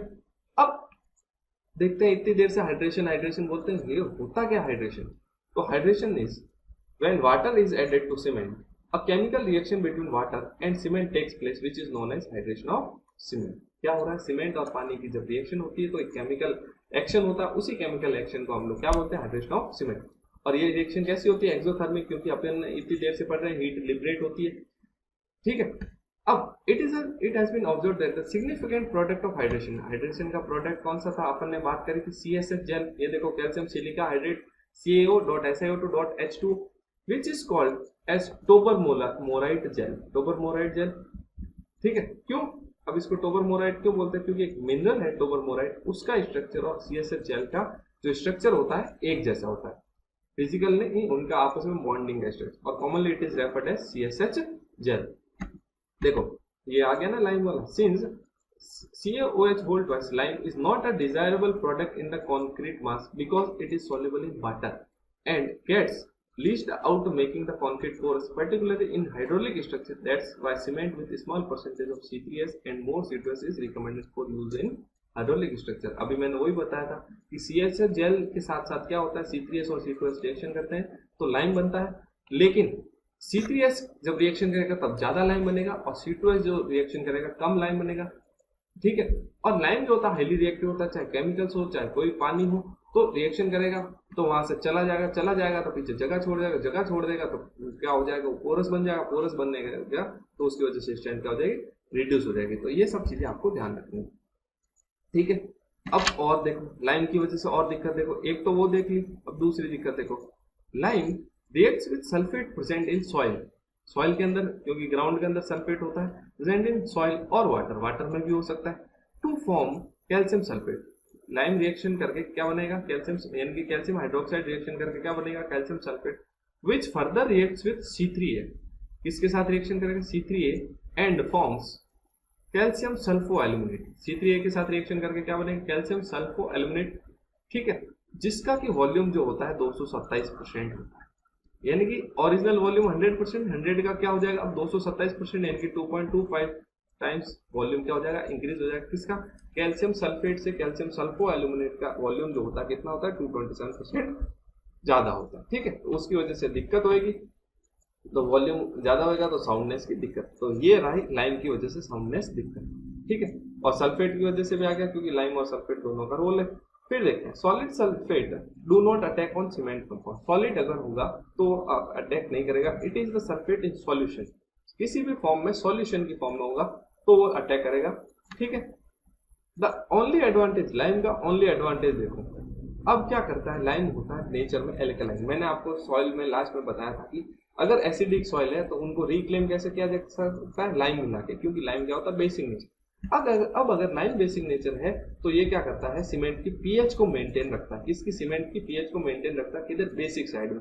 अगर एल्कलाइन साइड में ना होके वो एसिडिक साइड में चली गई तो क्या हो जाएगा? कोरोजन हो जाएगा। रीइंफोर्समेंट का क्या हो जाएगा? आपका कोरोजन हो जाएगा। ये सब चीजें आपको ध्यान में रखनी है। ठीक है, तो इसी के साथ ये काफी चीज हो गई। अब देखते हैं factors affecting rate of hydration. Rate of hydration को कौन कौन से फैक्टर अफेक्ट करते हैं? देखो C3S, C2S, C3A और C4AF तो अपन ने देखे ही है, वो तो क्या हो गए कंपाउंड। उनके अलावा और कौन कौन से होंगे जो अफेक्ट करते हैं? तो सबसे पहले देखो, rate of hydration is directly proportional to temperature, यानी कि ज्यादा टेम्परेचर होगा तो रेट ऑफ हाइड्रेशन क्या होगी? ज्यादा होगी। यानी कि कोल्ड कंट्रीज में रेट ऑफ हाइड्रेशन सीमेंट जो रिएक्शन करेगा धीमे धीमे करेगा, और हॉट कंट्रीज में ज्यादा करेगा, यानी कि इंडिया जैसे कंट्री में जल्दी करेगा। यानी कि इंडिया में नॉर्मली वेस्टर्न जो है राजस्थान, गुजरात, एमपी वगैरह ये हॉट क्लाइमेट में है, पंजाब वगैरह, तो यहाँ पर क्या होगा? रेट ऑफ हाइड्रेशन ज्यादा होगा, और जहाँ पर कोल्ड टेम्परेचर है या कोल्ड एनवायरमेंट है वहां पर रेट ऑफ हाइड्रेशन क्या होगी? कम होगी। दूसरा, rate of hydration directly proportional to fineness of cement, यानी कि सीमेंट जितनी ज्यादा फाइन होगी, यानी कि उसका स्पेसिफिक सरफेस एरिया जितना ज्यादा होगा उतना सीमेंट क्या होती है? फाइन। यानी कि मैंने आप लोगों को बताया था स्पेसिफिक सरफेस एरिया, जब आपने fine aggregate, fine grain soil और कोर्स ग्रेन सॉइल पढ़ी थी, तो मैंने आपको अच्छे से एक्सप्लेन करा था। तो क्या होता है? ये होता है कि 1 ग्राम, अगर मैंने कोई सॉइल या कोई भी पार्टिकल मैंने 1 ग्राम या 1 केजी, यानी कि यूनिट मास कह सकता हूँ, यूनिट मास कोई मैंने लिया, और उसकी वजह से एरिया कितना कवर्ड हो रहा है, एरिया कवर्ड, उसको मैं क्या बोलता हूँ? Specific surface area. अब देखो कोर्स ग्रेन होगा, जितना पार्टिकल बड़ा होगा तो एरिया कवर क्या करेगा? कम करेगा, और जितना फाइन ग्रेन होगा उतना ज्यादा एरिया कवर करेगा, यानी कि जितनी ज्यादा फाइननेस एरिया कवर उतना ज्यादा, और जितना पार्टिकल छोटा होगा उतना फाइननेस ज्यादा। अब छोटा होने की वजह से उसको पानी क्या होगा? आसानी से घेर सकेगा। तो इसलिए सीमेंट की जो हाइड्रेशन रिएक्शन होती है फाइननेस के साथ साथ बढ़ जाती है। तो जो रेट ऑफ हाइड्रेशन किसके साथ बढ़ रही है? टेम्परेचर के साथ और फाइननेस के साथ। फिर देखते हैं इंग्रेडिएंट्स ऑफ सीमेंट क्लिंकर का क्या रोल है। देखो C3S क्या करता है? रैपिडली रिएक्ट करता है with water, producing more heat of hydration and is responsible for early strength. ये बार बार मैंने लाइनें इसलिए लिखी ताकि आपके दिमाग में बार बार चले, तो जितनी ज्यादा बार आपके दिमाग में बातें चलेंगी आपको उतना आसानी से याद होगा। अब देखो C3S is the best cementing material, ये मैंने आपको पहले भी बताया, फिर लिखा by increasing its percentage the quality of cement can be improved. फिर देखो C2S hydrates more slowly, produces less heat of hydration, ये भी बात हम लोग कर चुके, and is responsible for later strength, यानी कि एंड में 1 साल के बाद जो स्ट्रेंथ आती है उसमें इनकी जिम्मेदार होता है। The calcium silicate hydrate form is dense, यानी कि C2S जब रिएक्शन करेगा तो जो CSH जेल बनेगा वो डेंस बनेगा। क्यों? क्योंकि इसकी वजह से लाइम कम होगा, लाइम कम होगा तो केमिकल अटैक कम होगा, केमिकल अटैक कम होगा तो वो वहां से जाएगा ही नहीं अपनी जगह छोड़ के। अब अपनी जगह नहीं छोड़ के जाएगा तो स्ट्रक्चर पोरस नहीं बनेगा, तो पोरस नहीं बनेगा तो ऑटोमेटिक डेंस रह गया। तो ये सब चीजें, अब ये पोरस वर्ड, डेंस वर्ड, ये सब चीजें अपन ऑलरेडी सॉइल मैकेनिक्स में डिटेल में पढ़ चुके हैं, ठीक है। The hydration products of C2S are considered, देख लो हाइड्रेशन प्रोडक्ट C2S वाले जो है बेटर है C3S से, सिर्फ और सिर्फ लाइम की वजह से, क्योंकि C3S में ज्यादा लाइम बनता है, C2S में कम लाइम बनता है, ये आपको ध्यान रखना है। लेकिन सीमेंटिंग मटेरियल अच्छा कौन सा? वो तो C3S है, ठीक है। अब देखो ये जो ग्राफ दिख रहा है आपको, इस ग्राफ में देखो, ये देखो शुरुआत में जो देखो 28 दिनों तक जो स्ट्रेंथ है वो किसकी वजह से ज्यादा है? C3S देखो बहुत ज्यादा, C2S का रोल बहुत कम है, और C3A और C4AF का तो और ही कम है। अब देखो 90 दिनों में धीमे धीमे, अब देखो लेटर स्ट्रेंथ इंक्रीज, C2S की वजह से स्ट्रेंथ इंक्रीज हो रही है, और लगभग 1 साल बाद देखो दोनों की वजह से क्या है? इक्वल आ गई। तो लेटर 1 साल बाद दोनों की लगभग इक्वल होती है, लेकिन शुरुआत में ज्यादा किसकी होती है? C3S। लेटर स्ट्रेंथ किसकी वजह से होती है? C2S, ठीक है। और C3A और C4AF की वजह से तो सिर्फ लेस देन 10% स्ट्रेंथ होती है। टोटल जो स्ट्रेंथ है सीमेंट की, उसकी जो C3A और C4AF की वजह से जो होगी वो सिर्फ लेस देन 10%, इतनी कम स्ट्रेंथ होती है, ठीक है। अब उसके बाद देखो दो तो वो पढ़ लिए थे, अब C3S और C2S का देख लिया था रेट ऑफ हाइड्रेशन क्या है। अब देखते हैं C3A का। The reaction of pure C3A with water is very fast, अपन ने देखा था फ्लैश सेटिंग के लिए, क्विक सेटिंग के लिए जिम्मेदार था, very fast and may lead to flash set, यहाँ पे full stop. Gypsum is added at time of grinding to prevent this flash set, मैंने बोला था, ठीक है। जिप्सम ऐड करते हैं। Addition of gypsum increases the soundness of cement. अब जिप्सम ऐड करने से साउंडनेस कैसे बढ़ेगा? क्योंकि जिप्सम में क्या होता है? कैल्शियम सल्फेट, यानी कि वो जो सल्फेट होगा वो लाइम के साथ रिएक्शन करेगा, तो और फिर क्या बनेगा? कैल्शियम सल्फो एल्यूमिनेट, जिसका वॉल्यूम क्या होता है? 227% ज्यादा होगा, ठीक है। तो वो दिक्कत देगा। The hydrated aluminates do not contribute anything to the strength of the paste, ये देख लो। एल्यूमिनेट यानी कि C3A और C4AF की वजह से स्ट्रेंथ में कोई रोल नहीं है, बहुत कम, यानी कि 10% से कम। On the other hand their presence is harmful, देख लो ये नुकसान ही, इनके फायदे कम है, नुकसान ज्यादा है। कौन से? C3A और C4AF दोनों। In situation where the concrete is likely to be attacked by sulphate. Sulphate attack कब होगा ज्यादा? जब C3A ज्यादा होगा, और अगर C4AF बढ़ गया तो सल्फेट अटैक क्या हो जाएगा? कम हो जाएगा। नेक्स्ट स्लाइड देखते हैं। Note the development of strength of the 4 principal compounds of cement with as.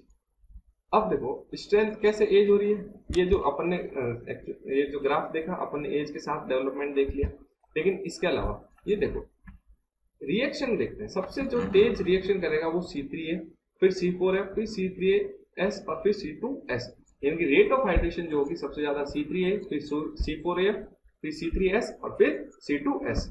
ठीक है, और अगर आपसे पूछ ले रेट ऑफ हीट एवोल्यूशन या फिर हीट ऑफ हाइड्रेशन सबसे ज्यादा किसकी होती है, अपन ने देखा था C3A की 865 जूल पर ग्राम थी, C3S की 500 जूल पर ग्राम थी, C4F की 420 जूल पर ग्राम थी, C2S की 260 जूल पर ग्राम थी। देखो बेटा इन ये जो है ना यहाँ पे ये जो दोनों मैंने लिखा ही है, दोनों ही बहुत ही ज्यादा इंपॉर्टेंट है। ये आप स्क्रीनशॉट ले लो। ये डायरेक्ट कई बार इंक्रीजिंग और डिक्रीजिंग ऑर्डर में ये दोनों रिलेशन पूछा गया कि हीट ऑफ हाइड्रेशन का इंक्रीजिंग डिक्रीजिंग ऑर्डर या फिर रेट ऑफ हाइड्रेशन का इंक्रीजिंग डिक्रीजिंग ऑर्डर।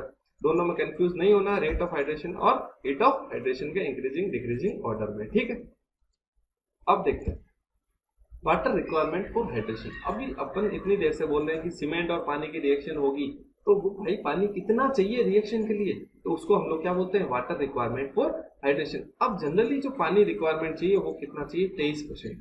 सिर्फ रिएक्शन ही करवानी है तो 23% पानी चाहिए।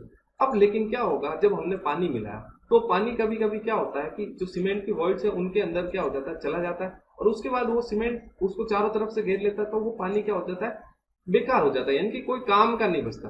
वो पानी अगर कोई काम का नहीं बचेगा, पानी अगर काम का नहीं बचेगा तो फिर क्या होगा, उसकी वजह से अब पानी कम पड़ गया। जो 23% पानी चाहिए था, अब 23 की जगह वो पानी कितना हो गया, 20% या 15%, जो भी जितना भी कम हुआ। तो अपना क्या हुआ, जितना पानी चाहिए जितना मिला, लेकिन अब एक्चुअली उससे कम हो गया। तो इसकी वजह से पानी अपने को क्या, पहले से अपन एक्स्ट्रा मिलाते हैं, और वो एक्स्ट्रा कितना मिलाते हैं, 15%। दूसरा क्या होगा कि जब रिएक्शन होती है तो हीट निकलती है, हीट के साथ क्या होता है, पानी थोड़ा इवेपोरेट हो जाता है। और जनरली हम लोग जो कंक्रीट सीमेंट वगैरह जो खुले में काम करते हैं तो वहां पे भी हीट की वजह से पानी इवेपोरेट हो जाता है। इसलिए इन एक्स्ट्रा लॉसेस को ध्यान में रखते हुए 15% पानी हमको मिलाना है। वॉइड्स को फिल करने के लिए नहीं होता, वॉइड्स के अंदर जो पानी चला जाता है वो एक तरह का लॉस होता है, और इवेपोरेशन लॉसेस को काउंटर एक्ट करने के लिए हम लोग 15% पानी एक्स्ट्रा मिलाते हैं। तो जनरली रिक्वायरमेंट कितनी होगी, 0.38। तो आपसे पूछे क्वेश्चन कि रिएक्शन के लिए कितना जरूरी है, तो रिएक्शन के लिए चाहिए 23%। अब 23% भी कैसे चाहिए, जो C3S होता है उसके लिए जनरली 24% चाहिए, C2S जो होता है उसके लिए जनरली 21% चाहिए, और C3A और C4AF के लिए जनरली 22 से 23% चाहिए। ठीक है, इन सबका जब एवरेज निकालते हैं तो वो कितना आता है, 23%। तो अगर सिर्फ रिएक्शन बोले कि सीमेंट की रिएक्शन तो 23%, लेकिन अगर वो बोले कंप्लीट हाइड्रेशन तो आपको चाहिए 0.38%। ठीक है, यानी कि 38%, total of 38% of water by weight of cement is required for complete the chemical reaction and to occupied the space within gel course.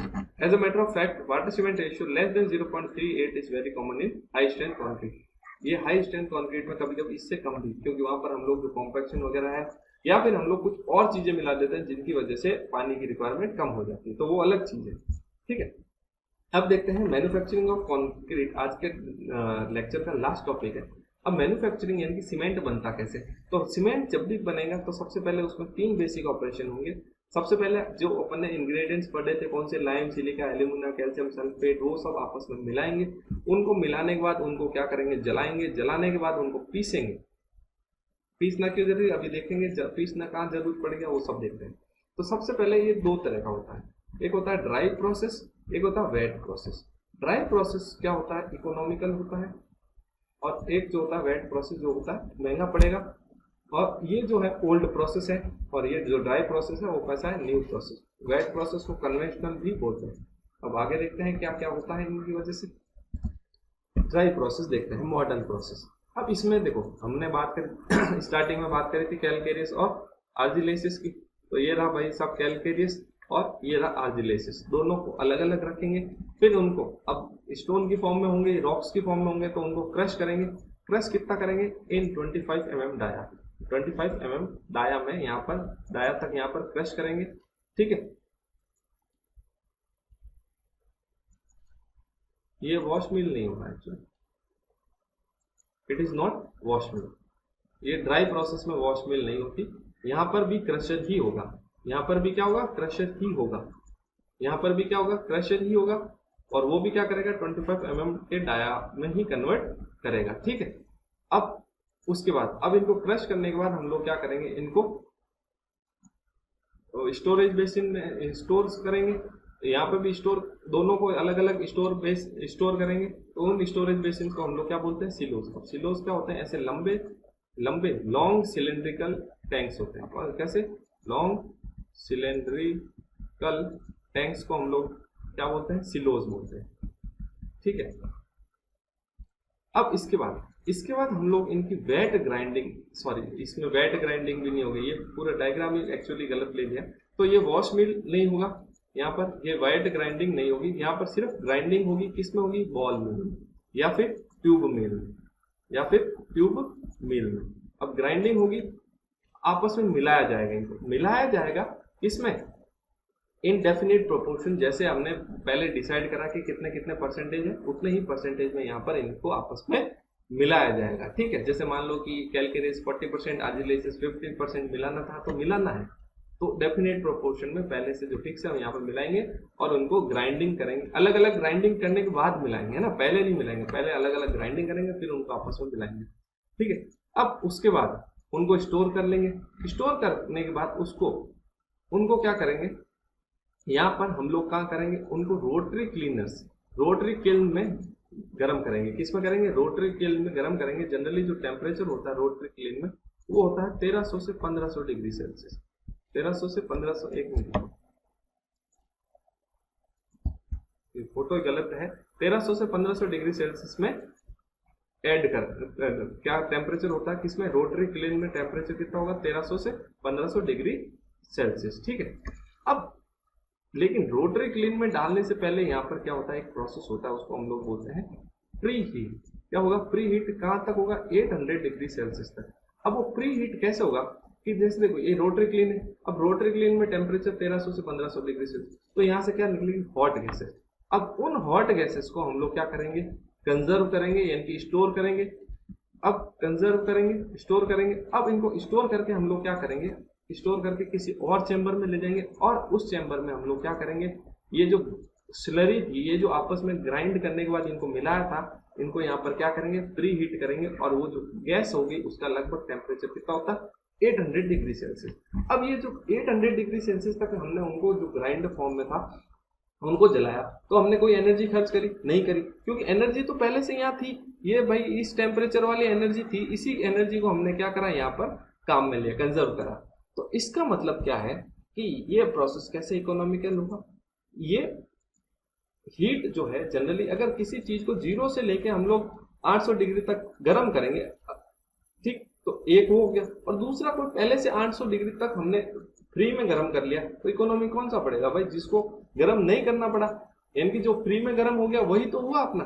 तो इसलिए हम लोग इसको इकोनॉमिक प्रोसेस और ड्राई प्रोसेस इसलिए बोलते हैं क्योंकि जैसे यहाँ पर वॉश मिल वगैरह लिखा था, ये सूखा हम लोग इसको यहाँ तक सूखा लेके आते हैं, फिर यहाँ पर इसको प्री हीट करा 800 डिग्री सेल्सियस तक, और उसके बाद हम लोग इसको रोटरी क्लीन में लेके गए। तो क्या हुआ, सबसे पहले इन दोनों को अलग अलग लिया, दोनों को क्रश करा 25-25 mm डाया में, और उनके बाद इनको क्या करा, ग्राइंड करा ट्यूब मिल या बॉल मिल में, एकदम फाइन पाउडर्ड फॉर्म में। उनके बाद उनको मिक्स करा आपस में, किसमें, डेफिनेट प्रोपोर्शन में। मिक्सिंग करने के बाद उनको प्री हीट करा 800 डिग्री सेल्सियस तक। प्री हीट करने के बाद उनको रोटरी क्लीन में लेके गए 1300 से 1500 डिग्री सेल्सियस। अगर आपसे एग्जैक्ट टेम्परेचर पूछ ले तो 1400 degree Celsius, otherwise 1300 to 1500 degree Celsius. ठीक है, एग्जैक्टली टेम्परेचर पूछे सीमेंट किस पे बनाते हैं तो 1400 डिग्री सेल्सियस, किसमें, रोटरी क्लीन में। अब जो रोटरी क्लीन में हुआ, तो अब यहाँ पर जब ये सब मिक्सिंग होगा, गर्म होगा, एक्चुअली जब बर्न होगा तो ये सारे कंपाउंड क्या होंगे, आपस में एक दूसरे में मिक्स होंगे, एल्यूमिना, लाइम, सिलिका, ये सब एक दूसरे में मिक्स होंगे। अब मिक्स होंगे यानी कि फ्यूजन होगा। अब ये फ्यूजन होगा तो फ्यूजन होने के बाद ये जो होंगे आपस में एक बड़ा सा रॉक टाइप स्ट्रक्चर बनाएंगे। कैसा बनाएंगे, हार्ड मास बनाएंगे, रॉक टाइप। ठीक है, रॉक टाइप। इसी को हम लोग क्या बोलते हैं, क्लिंकर। इसी को हम लोग क्या बोलते हैं, क्लिंकर बोलते हैं। अब ये बड़े बड़े फॉर्म में है। अब इस बड़े फॉर्म को हम लोग क्या करेंगे, फाइन पाउडर फॉर्म में ग्राइंड करेंगे, कैस में वही वापस बॉल में या ट्यूब में। अब उसी ग्राइंडिंग के टाइम हम लोग उसमें क्या मिलाएंगे, जिप्सम मिलाएंगे। कितना, 2 से 3%। इसलिए मैंने कहा था कि जिप्सम कुछ लोग इस टेबल के अंदर जिप्सम नहीं रखते, कुछ लोग रखते हैं। तो कुछ लोग क्या है उसको बाद में मिलाते हैं, इसलिए वहां पर नहीं रखते, लेकिन मैंने रखा क्योंकि it is a basic compound है ओपीसी का। तो ठीक है, तो 2 से 3% कब मिलाएंगे, क्लिंकर को जब ग्राइंड करेंगे, पहले नहीं मिलाया, जब क्लिंकर को ग्राइंड करेंगे उसी टाइम। उसके बाद सीमेंट को स्टोर कर लेंगे, उसके बाद पैकिंग कर लेंगे। और सीमेंट को ये देख लो नीचे लिखा हुआ ही है wait process, it is a mistake, by mistake से फोटो ऐड हो गया। आपको उसमें क्या कहते हैं, आपका जो पीडीएफ मिलेगी उसके अंदर ड्राई प्रोसेस का ही फोटो है। ठीक है, मैंने सही दिया था, पीपीटी में पता नहीं कैसे हो गया। ठीक है, तो कोई दिक्कत नहीं। तो अब ये जो है सीमेंट जो है, सीमेंट को 90 दिनों के अंदर अंदर काम में लेना जरूरी है, 90 डेज के अंदर अंदर। ठीक है, ये चीज बेसिक चीज है। सीमेंट क्या होगा, पड़ा सीमेंट कैसा होता है, हाइग्रोस्कोपिक। कैसा होता है, हाइग्रोस्कोपिक। हाइग्रोस्कोपिक क्या होगा, यानी कि जो नेचर में, एनवायरमेंट में जो एटमॉस्फेयर में ह्यूमिडिटी अवेलेबल है, उस ह्यूमिडिटी को क्या करता है, एब्जॉर्ब करता है। पानी को एब्जॉर्ब करेगा, रिएक्शन हो जाएगा। पानी के साथ तो देखते ही रिएक्शन कर रहा है, तो 90 दिनों के अंदर अंदर काम में लेना जरूरी है, अदरवाइज वो क्या होगा, खराब हो जाएगा, रिएक्शन हो जाएगा, एब्जॉर्ब कर लेगा पानी और उसके साथ रिएक्शन कर लेगा। फिर हम लोग देखते हैं वेट प्रोसेस, सेकेंड वाला जो है वेट प्रोसेस या ओल्ड प्रोसेस। अब देखो, ये देखो यहाँ पर आया ना वॉश में, तो यहाँ पे जो आर्जिलेसिस कंपाउंड होगा उनको गीला करके फिर उनको ग्राइंड करते हैं। उसमें सूखा ग्राइंड करते हैं, इसमें गीला ग्राइंड करते हैं। तो क्रशिंग तो दोनों में ही कर रहा है। क्रशिंग के बाद जो आर्जिलेसिस कंपाउंड होगा उनको हम लोग वॉश मिल में ले जाएंगे, फिर उन दोनों को मिक्स करके वेट ग्राइंडिंग फिर करेंगे। ठीक है, पहले ग्राइंडिंग करेंगे फिर मिक्स करेंगे। अब मिक्सिंग हो गया, उसके बाद उनको स्टोरेज कर दिया। स्टोरेज के बाद अब उनको क्या लेके जाना है, रोटरी क्लीन। पूरा प्रोसेस वही है, लेकिन एक प्री हीट वाला स्टेप नहीं है इसमें, और एक इसमें ये जो है पानी जो है हम लोग ग्राइंडिंग से पहले मिला देते हैं। वहां पर पानी नहीं मिलाया, लेकिन इसमें हम लोग ग्राइंडिंग से पहले पानी मिला देते हैं। बस ये 2 चीज ध्यान रखना है, प्री हीटिंग नहीं करेंगे वेट प्रोसेस में, और ग्राइंडिंग से पहले पानी मिला देते हैं वेट प्रोसेस में। उसके बाद क्लिंकर बन गया। क्लिंकर बनने के बाद अब उसको वापस फाइनली ग्राउंड करना है, ट्यूब मिल या बॉल मिल। उसी टाइम हमको क्या मिलाना है, जिप्सम मिलाना है 2 से 3%, और फिर हमारा सीमेंट को वही स्टोर करना है और पैक करके सीमेंट बैग में पैक करके दे देंगे। तो इसी के साथ ठीक है, अपन देखते हैं कि ड्राई प्रोसेस जो है is considered to be economical. क्यों, as compare to wet process because of less consumption of fuel. अपन ने देखा कि जो उसमें प्री हीट जो हो रहा था, जो गैसेस बाहर निकल रही थी, एनवायरमेंट में जा रही थी, जिनका कोई यूज नहीं था, वेस्ट हो रहा था, फालतू ग्लोबल वार्मिंग वगैरह कर रहे थे, उन ग्लोबल वार्मिंग वाली गैसेस को हमने क्या करा, स्टोर करा और उनको कंजर्व करा, या और उनको क्या करा, काम में ले लिया, किसमें, प्री हीटिंग में। लेकिन यहाँ पर वेट प्रोसेस में ऐसा कुछ नहीं था। दूसरा, वेट प्रोसेस में क्या, वो पानी मिला है, तो उसमें जो ग्राइंडर होगा उसका जो वॉल्यूम होगा वो ज्यादा होगा, और जो किल्न होगी वो भी ज्यादा होगी। तो इनकी बड़ी लंबी या बड़े, जिसका वॉल्यूम क्या होगा, लार्ज होगा। तो किल्न का, और अगर ग्राइंडर्स के वॉल्यूम लार्ज होंगे तो उनको बनाने में भी ज्यादा पैसा खर्च होगा, तो उसकी वजह से भी कॉस्टली पड़ता है। तो ठीक है, तो यहाँ तक हमने देख लिया कि manufacturing of cement. Next lecture में हम लोग क्या देखेंगे, ओपीसी का क्लासिफिकेशन कैसे है, फिर उनका हम लोग टेस्ट पढ़ेंगे सीमेंट में, और टाइप्स ऑफ सीमेंट पढ़ेंगे, ये सब पढ़ेंगे। तब तक के लिए धन्यवाद। Please like, share and subscribe, और लगातार आप लोग देखते रहिए। और जिनका भी बच्चों का एसएससी में सिलेक्शन हुआ है उनको बहुत बहुत बधाई हो, और आपका अब बीएमसी कंटिन्यू चलेगा। इतने दिन वो सब इस सेटअप में टाइम लग गया था, इसलिए sorry for inconvenience. Thank you for watching our channel. Thank you for watching the video. Please like, share and subscribe the channel Integrated.